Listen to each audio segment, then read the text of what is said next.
हाल के साथ जहां श्रीनगर, पुंछ और रामबन समेत कई इलाकों में मूसलाधार बारिश लगातार जारी है। मौसम विभाग का अनुमान है कि कश्मीर और जम्मू के मैदानी इलाकों में बादल छाए रहेंगे और कई स्थानों पर तेज हवाओं के साथ हल्की बारिश और बर्फबारी की संभावना जताई गई है। और मौसम का नजारा आप तस्वीरों में देख सकते हैं, ये श्रीनगर की तस्वीरें हैं और इसी के साथ पुंछ और रामबन समेत कई इलाकों में मूसलाधार बारिश का दौर लगातार जारी है।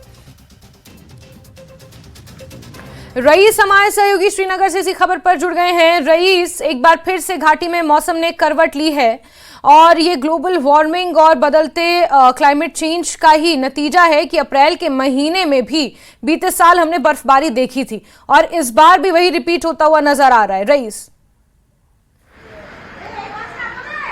जी हाँ, बिल्कुल। आज सुबह से ही हम यहाँ पे देख रहे हैं कि देर रात से ही यहाँ पे बारिशों का सिलसिला जो है वो जारी हुआ है और अभी भी यहाँ पे बारिश हो रही है। हम इस वक्त मौजूद है श्रीनगर के जहांगीर चौक में, जहाँ पे आप बिल्कुल तस्वीरों में देख रहे हैं कि अभी भी यहाँ पे जो है वो बारिश हो रही है। इसके साथ साथ बता दें कि इस बारिश की वजह से जो दर्जे हरारत है उसमें भी गिरावट आई है और साथ ही साथ हम यहाँ पे देख पा रहे हैं कि महकमे मौसमियात ने यहाँ पे पेशन गोई की है कि अगले 24 घंटे जो है वो इसी तरह का मौसम रहेगा और जो मैदानी इलाके हैं वहाँ बारिशें होंगी और जो अपर रीचेज है, बालाई इलाके हैं, वहाँ पे लाइट स्नोफॉल हो सकता है। और इसके साथ साथ 23 और 24 मार्च को यहाँ पे जो है मौसम अमूमन खुशक रहेगा और उसके बाद जो है 25 मार्च को फिर से यहाँ पे कहीं मकामात पे बारिशों के साथ साथ बर्फबारी भी हो सकती है। तो ये महकमे मौसमियात ने प्रेडिक्शन की है। लेकिन जिस तरह से हम देख रहे हैं कि चलाई कलान जो है वो यहाँ पे ड्राई गुजरा है, उसमें कोई जो है बर्फबारी नहीं हुई है, मौसम खुशक रहा। लेकिन उसके बाद जो हम चेंजेस देख रहे हैं कि उसके बाद 2 वेस्टर्न डिस्टर्बेंसेस जो है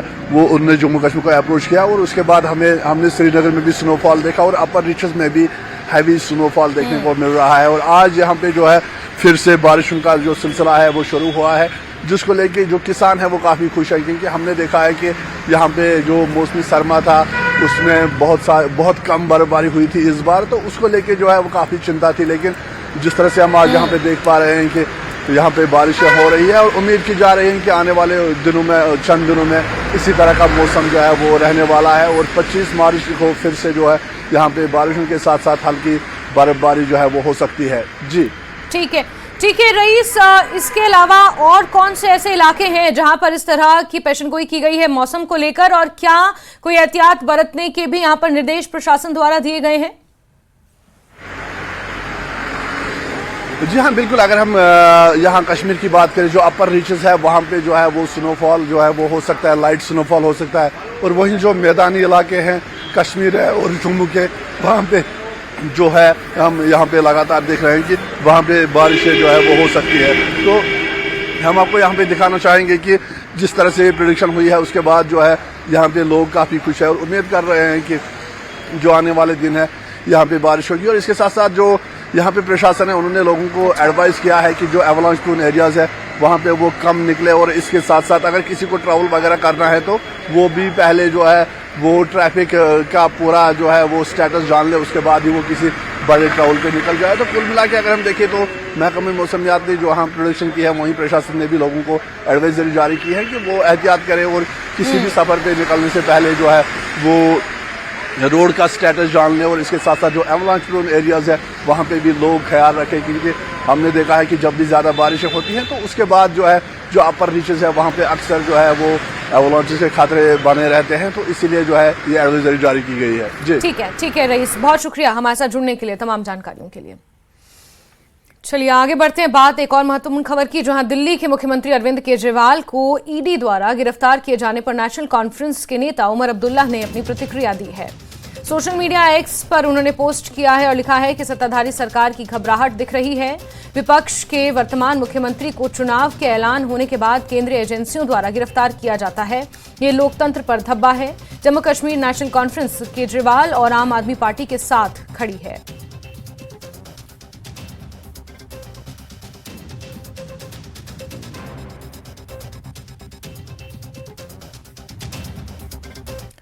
चौधरी लाल सिंह कांग्रेस में शामिल होने के बाद पहली बार कठुआ पहुंचे। कठुआ पहुंचने पर उनके समर्थकों द्वारा भव्य स्वागत उनका किया गया। साथ ही कार्यक्रम का आयोजन भी हुआ जिसमें कांग्रेस नेता रविंद्र शर्मा और रमन भल्ला भी मौके पर मौजूद रहे। इस दौरान लाल सिंह ने कहा कि इस बार जनता बदलाव चाहती है।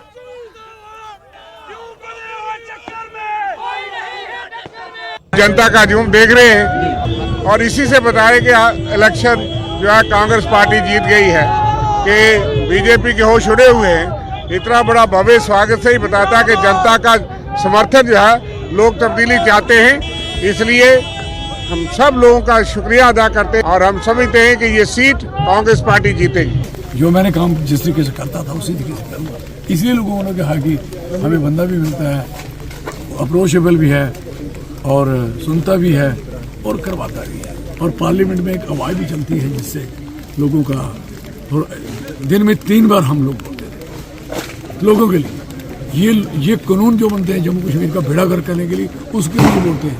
हाँ, हम भी उसकी तारीफ करते हैं। मुकाबला क्या है, आप जनता देख सकते हैं कितने हफ्तों बाद लोग बेसब्री से इंतजार कर रहे थे चुनाव आए इन जायदादों को यहाँ से हटा दें। जम्मू कश्मीर को जो भाजपा ने जख्म दी है उसकी मरम्मत पट्टी करने वाला कौन होगा। और हमें लगता है जो जमावड़ा यहाँ पे था एयरपोर्ट से यहाँ कठुआ तक रास्ते में लोग थे जो कांग्रेस पे भरोसा करते हैं, वही एक विकल्प होगा जम्मू कश्मीर। लोकसभा चुनाव की लड़ाई अब जमीन पर शुरू हो चुकी है। 19 अप्रैल को पहले चरण की वोटिंग होगी और इस चरण में जम्मू कश्मीर की उधमपुर सीट के लिए भी वोट डाले जाएंगे, जिसके लिए बीजेपी उम्मीदवार डॉक्टर जितेंद्र सिंह ने अपना नामांकन दाखिल किया। जितेंद्र सिंह यहां से जीत की हैट्रिक लगाने के इरादे से उतरे हैं और चुनाव प्रचार में जुट गए हैं।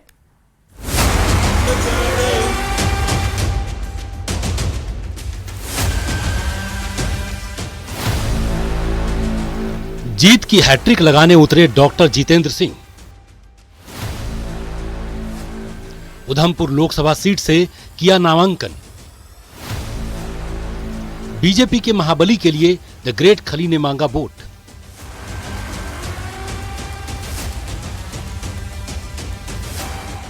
लोकसभा चुनाव में जम्मू कश्मीर के सभी उम्मीदवारों से आगे निकल गए हैं बीजेपी सांसद और केंद्रीय मंत्री डॉक्टर जितेंद्र सिंह।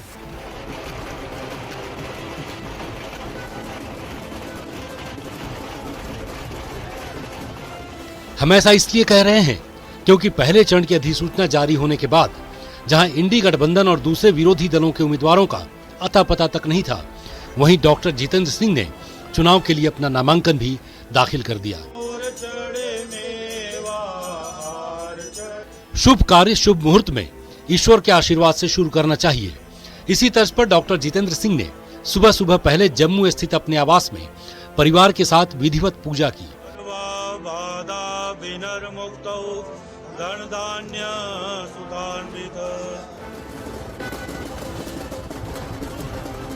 फिर कार्यकर्ता और समर्थकों के साथ नामांकन करने कठुआ के लिए निकले, जहां पहले से ही सैकड़ों कार्यकर्ता ढोल नगाड़े के साथ अपने नेता के स्वागत में तैयार खड़े थे।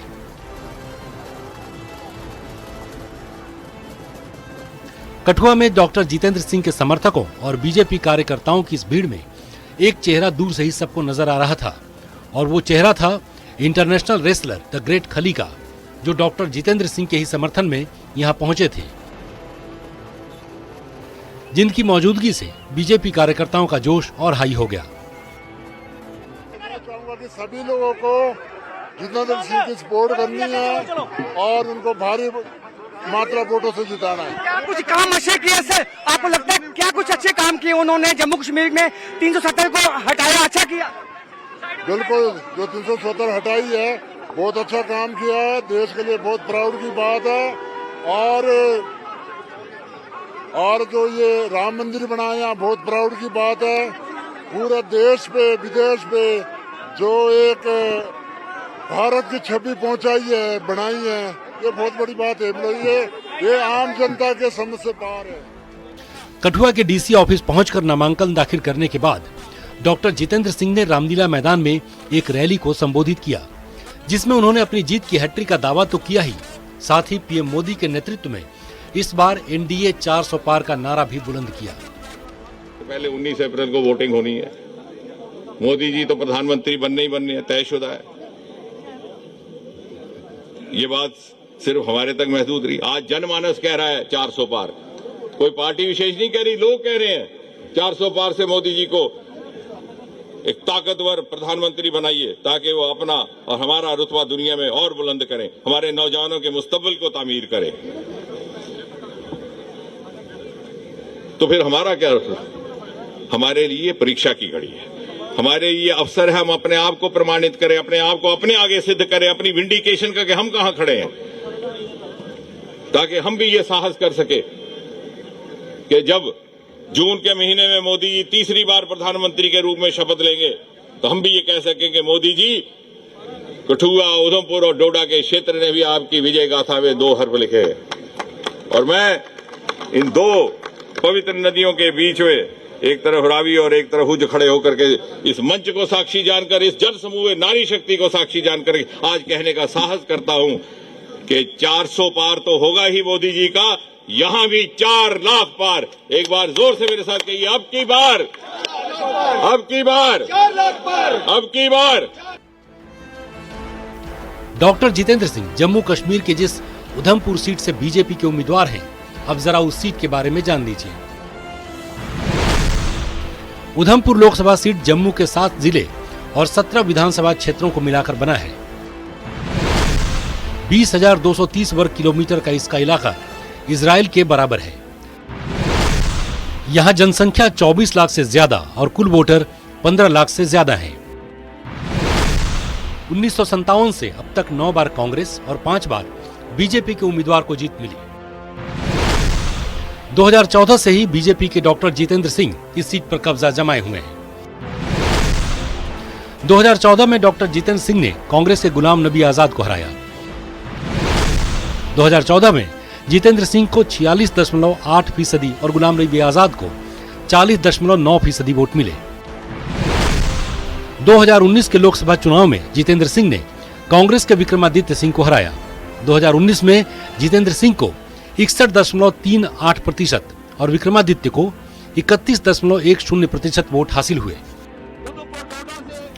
अगर वोट संख्या की बात करें तो 2014 में डॉक्टर जितेंद्र सिंह को 4,87,369 और 2019 के चुनाव में 7,24,311 वोट मिले थे। बीजेपी का दावा है कि इस बार डॉक्टर जितेंद्र सिंह जीत की हैट्रिक के साथ वोट हासिल करने का भी नया कीर्तिमान कायम करेंगे। चरणजीत सिंह के साथ राजन वैद, न्यूज़ 18 कठुआ। तो उधमपुर संसदीय क्षेत्र के लिए पहले चरण यानी कि 19 अप्रैल को मतदान होने जा रहा है। चुनाव को निष्पक्ष और पारदर्शी ढंग से संपन्न कराने के उद्देश्य से मतदान कर्मचारियों के लिए 3 दिवसीय विशेष कैंप का आयोजन किया गया। मतदान कर्मचारियों को पीजी डिग्री कॉलेज उधमपुर में वेरीफिएबल पेपर ऑडिट ट्रेल के साथ ईवीएम पर प्रशिक्षण दिया जा रहा है। 4 विधानसभा क्षेत्रों यानी उधमपुर पूर्व, उधमपुर पश्चिम, रामनगर और चिनानी के लिए कुल 3,200 मतदान कर्मचारियों को प्रशिक्षित किया जा रहा है। जो हमारा मेन मोटिव है इस ट्रेनिंग का कंडक्ट करवाने का, वो हमारा ये है कि हम अपनी जितनी भी गवर्नमेंट एम्प्लॉइज़ हैं जो एज ए पोलिंग पार्टीज़ में एज ए ड्यूटी परफॉर्म करेंगे, उनको प्रॉपर्ली ट्रेन कर पाएँ ताकि वो ये लोकसभा इलेक्शन 2024 को अच्छी तरह से कंडक्ट कर पाएँ। मेन जो ट्रेनिंग में हम इनको सिखा रहे हैं that is their role and responsibilities and hands on training on EVM, ताकि जिस दिन हमारा पोलिंग है उस दिन ये प्रॉपर्ली अपना जो भी इनकी रिस्पॉन्सिबिलिटीज़ हैं उनको अच्छी तरह से परफॉर्म कर पाएँ। हम ये ट्रेनिंग जो है 4 वेन्यूज़ पे चल रही है, जिसमें government high secondary school Chenani और government high secondary school Ramnagar, women college Udhampur and degree college boys Udhampur. ये 3 दिन चलेगी ट्रेनिंग, जिसमें हम अलग अलग फेजेस में लोगों को ट्रेन करा रहे हैं। अराउंड अबाउट हमारा टारगेट जो है 3200 एम्प्लॉइज़ का है, ताकि हम जितने भी पोलिंग स्टेशन हैं उसमें अच्छी तरह से पोलिंग करवा पाएँ for proper conduct of Lok Sabha election 2024। Election commission of India की नोटिफिकेशन जो आई है उसमें उधमपुर पार्लियामेंट्री कॉन्स्टिट्यूंसी में उधमपुर में 19 अप्रैल 2024 पहले फ़ेज़ में इलेक्शंस हैं और उसी डेट को ध्यान में रखते हुए हमने सभी तैयारियां अकॉर्डिंगली करी हैं, जिसमें कि सबसे पहली हमने हमारे सारे पोलिंग स्टेशंस में अशोर्ड मिनिमम फैसिलिटी की सुविधा रखी है। हमारी पोलिंग पार्टीज़ की ट्रेनिंग शुरू हो चुकी है और वो उनको पूरी एक एक चीज़ की डिटेल में ट्रेनिंग दी जा रही है ताकि हमारा पोल डे पे कोई भी गैप ना रहे। और साथ ही साथ हम आपके माध्यम से सभी लोगों को अपील करना चाहेंगे कि उधमपुर ज़िले में हमारी कोशिश है कि हम 90% से ज़्यादा वोटर टर्नआउट रहे और हमारे कुछ वर्ग हैं जिनमें इस बार हमारा स्पेशल फोकस रहेगा, जैसे कि 18+ न्यू वोटर्स, महिलाएं वोटर्स, ओल्ड एज और सीनियर सिटीज़न वोटर्स। और सीनियर सिटीजन्स और old age voter PWT voters को इस बार स्पेशल होम वोटिंग की भी फैसिलिटी दी जा रही है, तो अगर कोई भी उसमें इंटरेस्टेड है तो वो फॉर्म भर के अपना होम वोटिंग की सुविधा। पानी के महत्व को समझाने और स्वच्छ पानी उपलब्ध कराने के उद्देश्य से हर साल 22 मार्च को विश्व जल दिवस मनाया जाता है।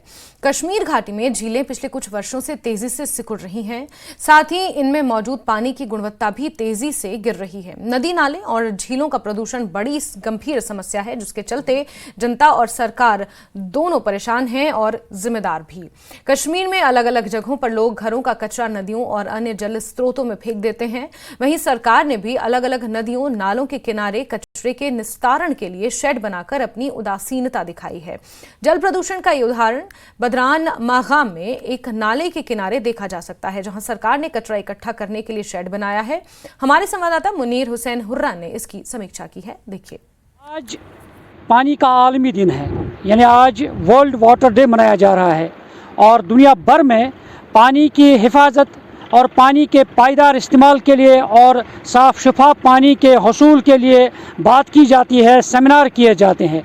मगर कश्मीर में अगर हम बात करें मुख्तलिफ इलाकों की, यहाँ के जो पानी के वसाइल है और बेशबहा वसाइल यहाँ पे मौजूद हैं, मगर इनको चाहे लोगों के ज़रिए से और साथ ही सरकार की जानिब से भी ये वसाइल जो है उनको पल्यूट किया जाता है, ख़त्म किए जा रहे हैं, आलूदा बनाए जा रहे हैं। और आज इस पानी के आलमी दिन के हवाले से हम आपको एक ऐसी जगह से तस्वीरें दिखाने की कोशिश करेंगे और यहाँ हम इस वक्त एक नाले के पास पे मौजूद हैं और ये बुदरन मागाम साइड का इलाका है। और ये देखिए आप, यहाँ पे सरकार की तरफ से सेग्रीगेशन के लिए यहाँ ये शेड बनाए गए हैं, मगर सितम ज़रीफ़ी ये है कि ये शेड जो है ये सिर्फ नाले के किनारे पे बनाए गए हैं। और यहाँ से मैं आपको और तस्वीरें दिखाने की कोशिश करूँगा। आप तस्वीरों में देख सकते हैं कि किस तरह जो कूड़ा करकट है वो यहाँ इसी नाले के किनारे यहाँ पे डंप किया जा रहा है और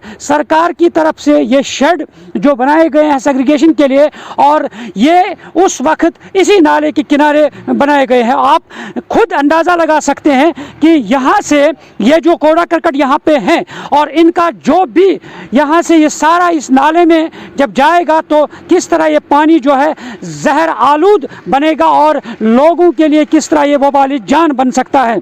युस ये बनावना ये छोट सोर ये नालस मज वसान अमे हवाल क्या यहां वन क्या तम सात वोनुक ना यमन कि तुह क्या यह करान तम सात वनो यमन तो मोन कहें तुल तो दुक जोर दरित अथ मज ये छोट वोट ये पगह रूद आब वाब यह सालम ये नालस मज यह आब पे चवान यमन मोन कहें बे जमीनस वमीनस अपर यपर गई प्रॉब्लम वारिया बनान जहर और करान दबा वबा तम सात वोन ये बनू यमन मोन कहें यमो वोन नसा बनावन ये च कत्या हून ोटस पे ओतर खेन 2 बच्चे ये यमिस घर वाल खोन ओतर बच्चा। नाज़रीन, आपने सुना है कि यहाँ के मुकामी लोगों का भी कहना है कि यहाँ उस वक्त सरकार जिस डिपार्टमेंट ने ये बनाया है उनको कहा गया था कि ये नाले के किनारे क्यों बनाया जा रहा है, मगर उस वक्त नहीं उन्होंने माना। और यहाँ से आप तस्वीरें देख सकते हैं कि ये जो नाला यहाँ से गुजर रहा है, लोग यही पानी पीने के लिए भी इस्तेमाल करते हैं। जो डिपार्टमेंट है और चाहे रूरल डिपार्टमेंट है या बाकी जो डिपार्टमेंट मुतल्लिका हुकाम है, सरकार है, किस तरह जो आबी वसाइल है उनको किस तरह उनके ज़रिए से तबाह किया जा रहा है। और ये देखिए आप, यहाँ directorate of rural sanitation Jammu Kashmir from garbage to garden करके यहाँ पे ये जो कटसी लगी हुई है वाले वक्त में ये साफ जाहिर होता है कि अगर इन आबी वसाइल को हमने इनको बचाने की कोशिश नहीं की तो आने वाले वक्त में ये सारे वसाइल जो है तबाह व बर्बाद हो जाएंगे और लोग यहाँ एक एक बूंद के लिए, पानी के एक एक कतरे के लिए तरसेंगे। वक्त है अभी भी अगर इन आबी वसाइल को हम बचाने की कोशिश करें। न्यूज़ 18 जम्मू कश्मीर के लिए मैं बदरन मागाम से मुनीर हुसैन हुर्रा। रमजान के महीने के दौरान पीने के पानी की कमी और अप्रत्याशित बिजली कटौती के विरोध में पलमा गांव के और आसपास के इलाकों के निवासियों ने राजौरी बुद्धल रोड को बंद कर दिया। उन्होंने जल शक्ति विभाग और बिजली विभाग के खिलाफ जमकर नारेबाजी की। वो पिछले 1 महीने से इस समस्या से जूझ रहे हैं, लेकिन विभाग उनकी समस्या का समाधान करने में विफल साबित हो रहा है। पानी है ही नहीं घर में, हम और लाइट भी नहीं है और हमारे रमजान का महीना है और पानी की बहुत कमी है। हमें उसी ने प्रॉब्लम हमारी फेस करनी थी, हम पहले भी उसी को कॉल करते थे, लेकिन आज हमें 20 दिन हो गए इस प्रॉब्लम को फेस करते हुए। मेरी यही डिपार्टमेंट से गुजारिश है कि हमारा यहाँ फैसला किया जाए और 3 साल से जो ये ट्रांसफार्मर सेक्शन किया गया है और खबरों का सिलसिला जारी है, वक्त एक छोटे से ब्रेक का।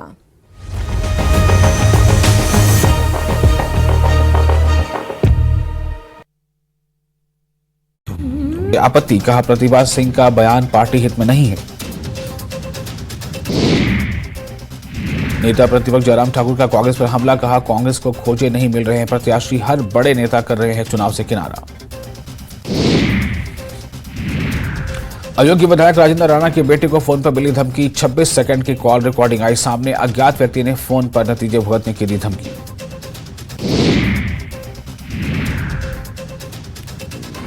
हमीरपुर में जिला को आगे बढ़ेंगे। सिविक एक्शन प्रोग्राम के तहत भद्रवाह में मौजूद सीआरपीएफ की 33वीं बटालियन ने उपजिला अस्पताल भद्रवाह के साथ मिलकर मुफ्त चिकित्सा शिविर का आयोजन किया। शिविर का आयोजन भद्रवाह के सबसे ऊंचे गांव कंसर घाटी में हुआ। शिविर में मल्टी स्क्रीनिंग लैब सुविधा के साथ डॉक्टरों की टीम ने blood pressure, blood sugar, HB और सामान्य जांच के शिविर में 350 से ज्यादा ग्रामीणों की जांच की, जिसमें मुख्य रूप से महिलाएं शामिल थीं। बहुत ज़रूरी कैंप लगा है और हम चाहते हैं कि हमारे लिए ऐसे ही कैंप होता रहे और हमारी यहाँ कोई दवाई की सुविधा नहीं है। हमारे कुछ बुजुर्ग लोग होते हैं जिन्हें हम इमरजेंसी में नहीं पहुँचा सकते सिटी में, क्योंकि यहाँ जो है बहुत लंबा रास्ता है यहाँ का, तो इसलिए हमारे लिए ऐसे कैंप होने चाहिए। हमको इधर बाजार भी नहीं पहुँच सकते हैं, इधर आर्मी वाले ने कैंप लगाया, बहुत ज़रूरी है। इधर हम बहुत खुशी हो गए, इधर आर्मी वाले का कैंप लगा, इधर दवाई मिल रही है हमको। हम बाजार में नहीं पहुंच सकते हैं, रात को भी प्रॉब्लम होती है, दिन को भी होती है, गाड़ी भी नहीं मिलती है, गाड़ी की भी बहुत ज़रूरी है पर नहीं मिलती है हमको, टाइम को गाड़ी नहीं आती है। लोगों को पता ही नहीं है कि हमें बुखार है, कोई किसी को शुगर है, किसी को ब्लड प्रेशर है, इस चीज़ का किसी को पता नहीं है। क्योंकि अगर यहाँ से चेक करवाने के लिए जाना है तो 20-25 किलोमीटर दूर जाना पड़ता है भद्रवाह में सिटी में, वहाँ के लिए किराया करना लगता है। आज यहाँ कैंप लगा तो अच्छी बात है, सबको पता चल रहा है मुझे क्या है, सबके ब्लड टेस्ट हो रहे हैं, सबके प्रेशर चेक हो रहा है, तो पता चल रहा है। प्रॉपर डायग्नोसिस और प्रॉपर ट्रीटमेंट मीन्स कि 100% ट्रीटमेंट के लिए इनको नीचे जाना पड़ सकता है। हम रेफ़र भी उसके लिए कर रहे हैं। उसके बाद हम बच्चों को भी देख रहे हैं, उनको भी मेडिसिन दे रहे हैं। जो एजेड पेशेंट्स है, कोई पेशेंट आया था जिनको कैटरेक्ट की बीमारी है, तो वो उनको भी हम लोग एटलीस्ट चेकअप तो हो रही है, उनको बीमारी की पता तो चल रहा है कि उनको। खबर मेंढर से, जहां के नरमनकोट इलाके में एक 33 वर्षीय व्यक्ति पेड़ से गिरकर गंभीर रूप से जख्मी हो गया। इस मामले में मेंढर के बीएमओ डॉक्टर अशफाक चौधरी ने बताया कि 33 वर्षीय व्यक्ति की पहचान मोहम्मद याकूब के रूप में हुई है। मोहम्मद याकूब लकड़ी काटते समय पेड़ से गिरा था और गंभीर रूप से जख्मी हो गया था, जिसके बाद उन्हें उप जिला अस्पताल मेंढर ले जाया गया, जहाँ उनकी हालत गंभीर बनी हुई है। ये आज अभी तकरीबन को 12:30 के करीब एक आर्मी पोर्टर जिसका नाम Mohammad Yakub son of Ali Mohammad R O. Narmankot है, कहीं घर में अपना काम कर रहा था, पेड़ से कुछ लकड़ियाँ वगैरह काट रहा था, उससे गिर गया और उसको काफ़ी हेड इंजरीज हुई हैं और साथ में चेस्ट और एब्डोमिनल ट्रामा भी है। उसको हमने फर्स्ट एड दिए है इधर और अब इसको फर्दर इन्वेस्टिगेशन के लिए रजू।